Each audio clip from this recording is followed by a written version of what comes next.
Cry before she talks. Just not fair. Good morning, everybody. Good morning. And good morning to all of you out there. Um, it's a beautiful day in Minnesota. Just a beautiful day. And I woke up thinking, remember that song, Lovely Day, Lovely Day? Yeah, it's one of those days. So, anybody here feeling overwhelmed by the state of the world, of affairs? Anybody other than me feeling like, okay, political division, social unrest, environmental crisis, bombings, the list goes on, right? But in this teaching, all of that chaos invites us, each of us, to step deeper into our truth. Not to ignore it, right? But to rise above and be part of the peace and not part of the current angst that we're all sort of feeling, right? I think there's a vibration happening overall that's sort of bringing us all kind of down. But we, in this teaching, in this philosophy, we have the tools to rise ourselves and everyone around us up. And I want us to really embrace that. And that's why Reverend Joanne and I chose this idea of living life fully, wholly, like from that place of true love and peace and unity, going from that place into the chaos and allowing ourselves to be that calm in the middle of the crazy. So we're using Rumi to help us with that higher truth. And so we started off with the following Rumi quote. In your light, I learn how to love. In your beauty, how to make poems. You dance inside my chest where no one sees you. But sometimes I do. And that sight becomes this art.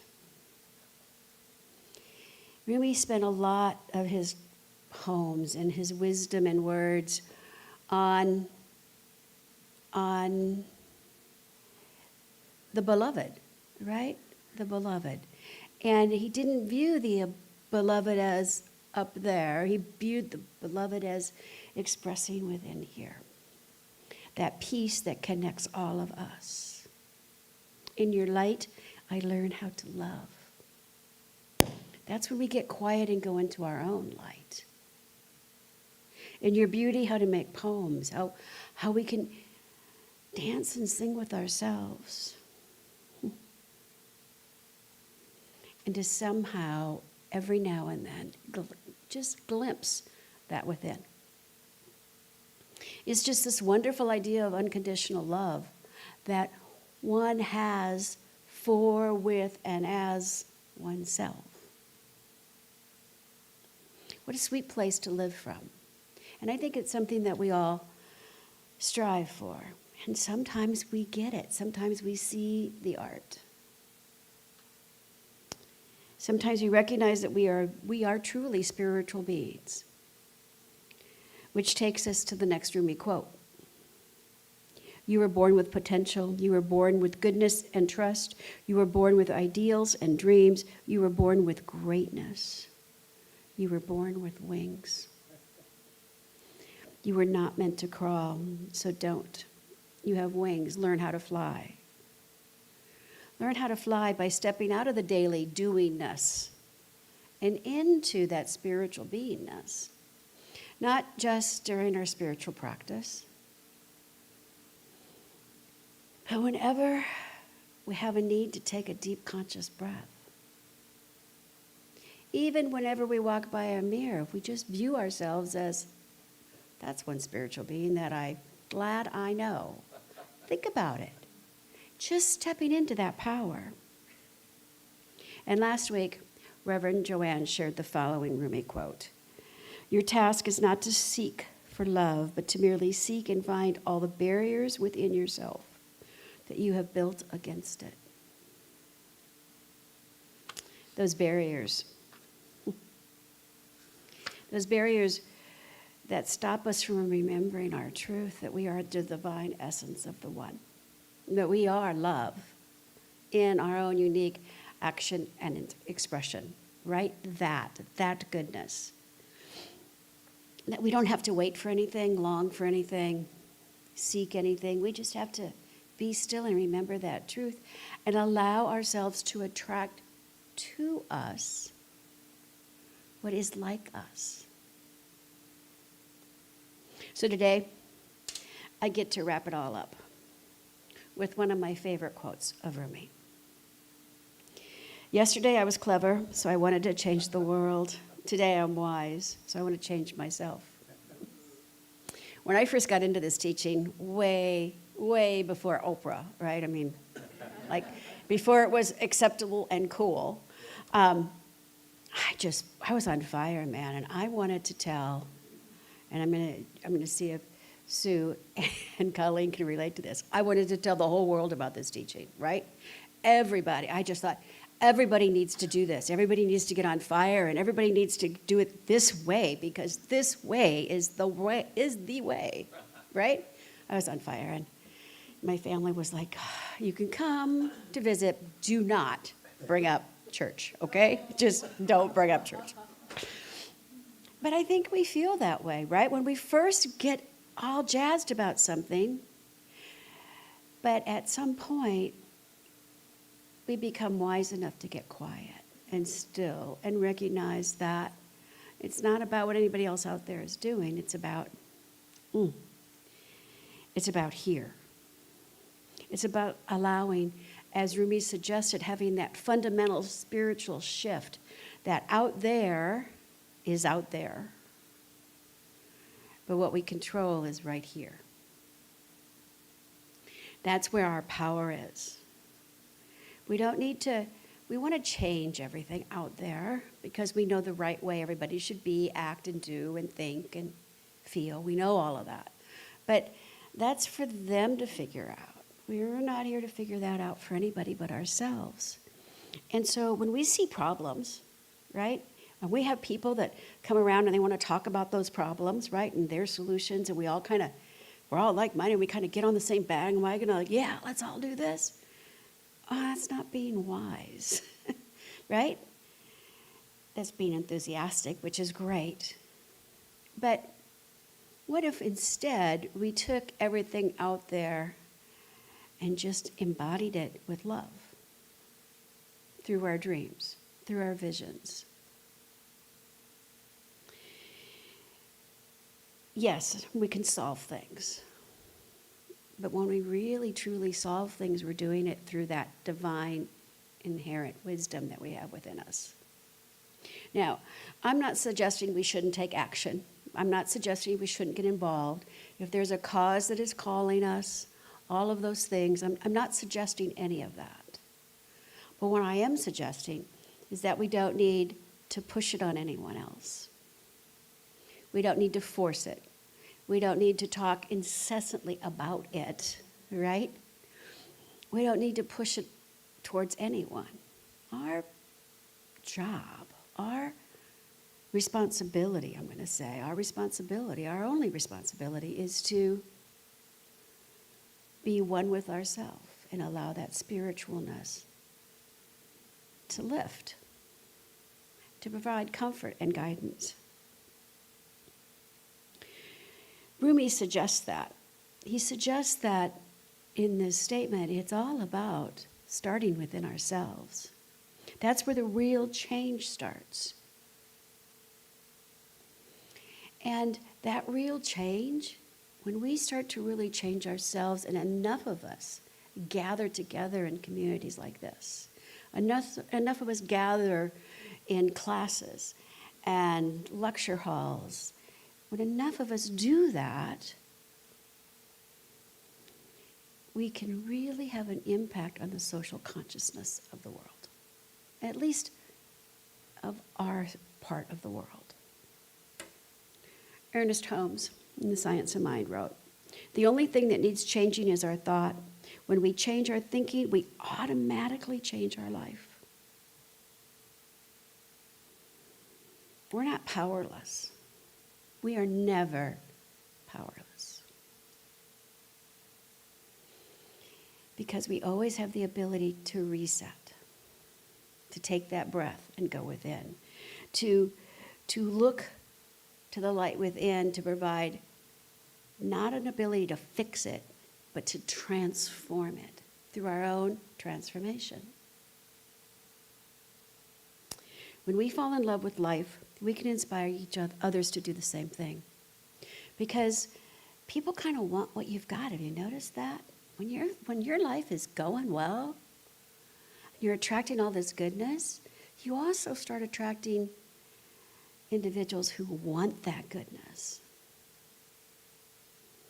And that's how we become that transformational agent of the world. We inspire. And from that place of inspiration, change just sort of naturally happens. Falling in love with the fullness and allness of life means letting go of the need to control and embracing that idea of trust. That despite appearances, that life with a capital L, right, is unfolding like it's supposed to, as much as we don't like the way it's doing. Right where we are, divine intelligence is always operating, even with this crazy world and somewhat angry country. Right? It's still the divine intelligence. And everything, including ourselves and our thoughts and our feelings and our emotions and how we react, is part of that process. So what if we saw all of what we believe is chaos as an opportunity to just go deeper, to just be more of who we are, and to become more willing to allow our authentic self to suit up and show up and shine. Instead of hiding, which is so easy to do right now, right? Instead of hiding, what if we were just out there expressing love? So there's a story of a woman who did not like the rain. She dreaded cloudy days. It just made her so sad. And she was always looking for a bright sunny day. And when it didn't show up, she was kind of depressed a little bit. Because when clouds gathered, it just plummeted her mood. And then one rainy day, she watched her daughter, who was standing by a window smiling, and her daughter said, "Mommy, look, the trees are drinking up the rain." And that one statement shifted her attitude and got her to realize that the sun is great, but rain is an essential part of life. It's what keeps so many things alive. It was no longer just an inconvenience for her, something that she dreaded. She started to embrace that idea. Did she like the rain? No. But she appreciated it. She honored it. And she remembered that if she was going to fall in love with life, she had to fall in love with all of it. And that's true for us. If we're going to fall in love with life, it's got to be all of it, the good, the bad, and the ugly, right? The beautiful and the not so beautiful. When we stop trying to fix the outside world or define it, then we can just be part of it and let it transform us. That transformation, it's beautiful. And when we come together and do that transformation and share our transformation and support each other's life, it becomes so sweet. So, how do we transform ourselves to change the world? And Gandhi said it best, right? You have to be the change you wish to see in the world. So, When we start to cultivate an inner peace with ourselves, when we become okay with ourselves, we can authentically say, I love me. That is a big step. And it's a really big step to get there. And I don't know if we ever really totally get there, right? Because something happens and we're like beating ourselves up because I shoulda, woulda, coulda. Or why. We have all of these reasons, mundane, outer there kind of reasons that make us not really love and respect what's in here. So to cultivate that outer peace, I invite all of us to spend more time just loving ourselves. Self-care, self-respect. There is always time for that. It doesn't have to be a half a day at the spa, although those are so wonderful, right? But it could be simply, just loving ourselves, just remembering our goodness, our essence. Taking time for the practices of mindfulness, of conscious breathing, of meditation, of joy and laughter. Homes. To the extent that we become conscious of our oneness with good, evil will disappear from our experience. Think of that idea. The other thing we can do is we can choose love over fear every time. We cannot be fearful of other individuals who do not have our beliefs, who don't hold our views of the world. We don't need to hide for them or fear them or have them fear us, right? How's that statement go? What would Jesus do? What would love do? Love would listen. Love would seek understanding. Love would focus on what unites and not what divides. Love would do all of that. And love would excuse oneself and walk away if one needed to, instead of standing one's ground. Now, there are times to stand your ground, don't get me wrong. But I don't know if we're choosing our battles so wisely anymore, because there's just so many of them. So, what would Jesus do? What would love do? Focus on what unites, and if you need to, step away. When we choose love over fear, we're building a bridge. We're building a bridge with others. And we're allowing that bridge to be a two-way street. And we're opening up our mind. Homes. Love is the self-givingness of spirit through the desire of life to express itself in terms of creation. It's allowing ourselves to accept others for who they are and where they are and bless them along the way. Which takes us to that place of being of service to the wholeness of the world. Because we are a greater part of it all and we're all united. So when I talk about being of service and in service, it's not a great big deal. It's an act of kindness. It's a thought of love. It's a willingness to step out of the anger and step in to that calm, that light within that never ever goes out. It's that remembering that there is a power for good in the universe and we can use it. Consciously use it in every situation, in any situation. So, no matter where we are right now, no matter where we are and who we're with, we are that divine expression of love. And when we are willing to see that not only when it's easy, but when it's challenging, whether those challenges are world challenges, political challenges, social challenges, personal challenges. Let's not lose sight of those, okay? We all have a few of those going on. It's about remembering that who and whose we are is love.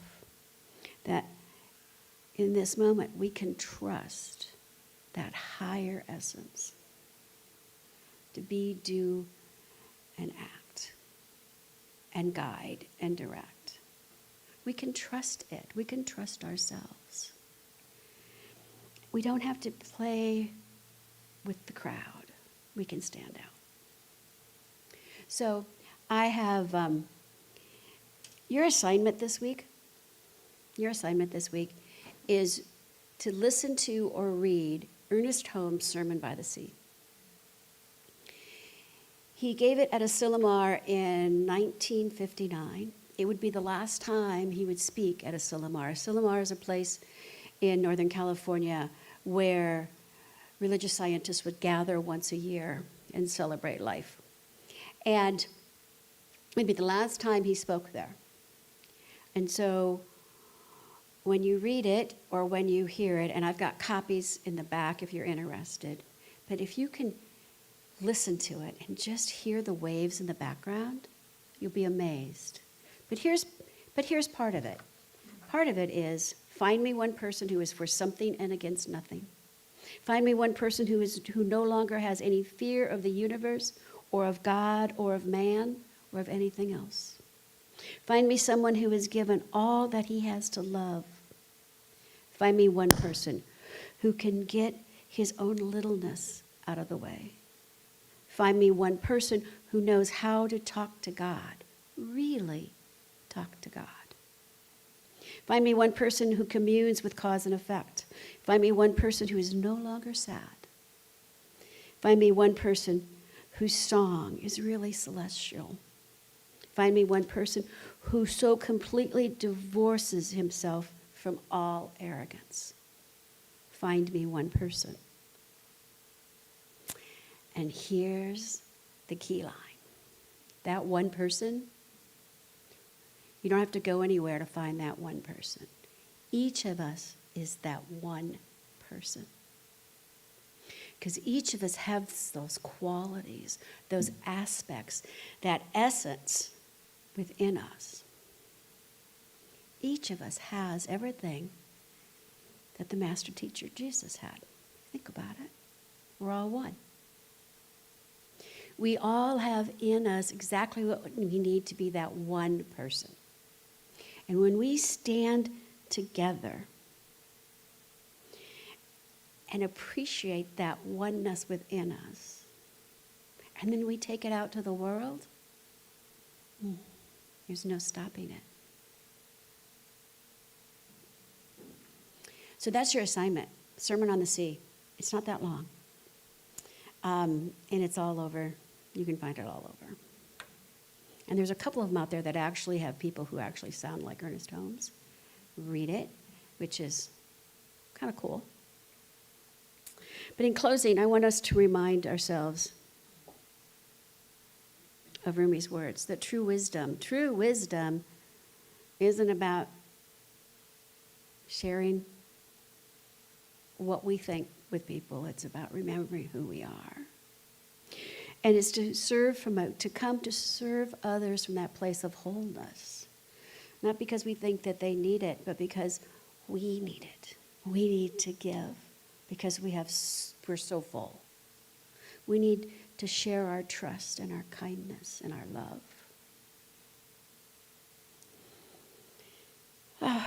So I invite you to join me. Let's just get quiet and take a breath. Let's just sit in that essence of who we are together, coming from that place of oneness, from that place of contentment. And let us remember our truth, that we are the divine expression of it. And in this moment, I invite you to become willing, to be willing to open up to that truth, to find that one within and allow it to come out and play. To rise above the noise and sit in the stillness of one's own heart in complete trust and faith in oneself. To be grateful and filled with gratitude, and to allow time for grace and spirit to do all of the heavy lifting. And it is from that place of fullness, that I release these words knowing it is already done, that all of the tools that are needed we possess and we are grateful for, and so it is. In closing, I have an affirmation for you to share out loud, please. I am a spiritual being grounded in love, soaring in divine wisdom. You know what? That is your truth, and I'm so grateful for that. Namaste.